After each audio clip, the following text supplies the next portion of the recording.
du'anii fi hawwan bilisaa warra ofiif du'anii fi hawwan bilisaa daadhii galaanii fi hacee ilma hundeessaa mooyii tufaafaa kamaal ebbooweessaa mooyii tufaafaa kamaal ebbooweessaa waan daganne seetaa amaanu'eel wanjinnu barreeffannee qabna seenaa isaa hin gannu barreeffannee qabna seenaa isaa hin gannu kana qofa seetaa hunda waa odeessaa xaahaa tunaafaa abdul jabbaar dheessaa akki du'a isaa garaa nama deessaa fakkeenya fudhadhaa jara kana keessaa waan ijaan argirraa isiniif odeessaa waan ijaan argirraa isiniif odeessaa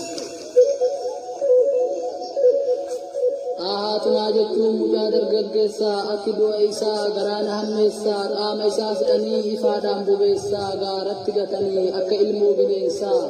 oromummaaf malee hin qabu balleessaa oromummaaf malee hin qabu balleessaa